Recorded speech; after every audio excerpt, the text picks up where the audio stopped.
pense tous à Jean-Claude Brialy Bien en ce sûr. 30e anniversaire. Il y a un lien particulier pour vous en tant qu'auteur également avec Jean-Claude Brialy? Ah oui, oui, oui. Oui, parce que Jean-Claude a été merveilleusement gentil, était venu nous voir dans un petit théâtre de 400 places. Et il avait pris le risque de nous faire venir. Il m'avait écrit un courrier le lendemain magnifique où il m'avait dit le jeu de la vérité était le jeu préféré de Visconti. Ça m'avait beaucoup touché.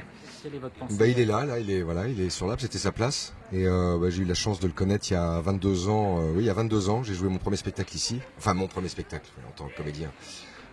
C'était l'Avare avec Jean-Paul Faré et Jean-Luc Moreau. C'est un souvenir inoubliable. Et voilà, et Jean-Claude est là. On allait dîner avec lui après. Il y avait des petits concerts surprises. C'est l'âme du festival. Il est toujours là et on pense à lui très fort. Quelle image vous gardez de lui? Un homme très doux, avec un regard rempli de bienveillance. C'est-à-dire que moi, il est venu nous voir à Paris, on était vraiment une petite troupe qui démarrait dans un petit théâtre et il nous a dit mais je veux vous avoir à Ramatuelle. Il nous a donné cette chance formidable.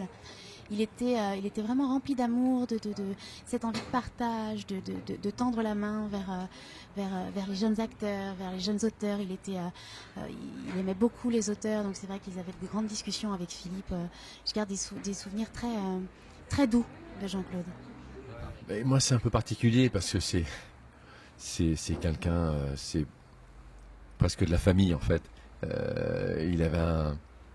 sais qu'il avait un regard très tendre sur moi, comme sur un fils bien-aimé qui n'est pas le sien, mais voilà, je faisais partie de la grande famille des comédiens par rapport à mon père, à ma mère, Marcello et tous les autres, Jane Fonda, enfin voilà, toute cette grande famille qui m'entoure.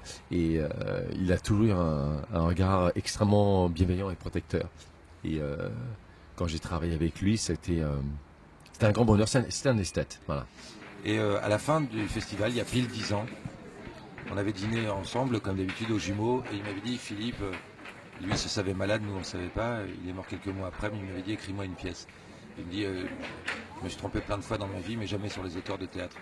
Donc je suis obligé de manquer de modestie et de vous reciter cette phrase, parce que c'est quelque chose qui m'a évidemment touché, et qui m'a beaucoup aidé quand je me mets à écrire dans les moments de doute, etc. Donc oui, bien sûr que j'ai une pensée très émue pour Jean-Claude.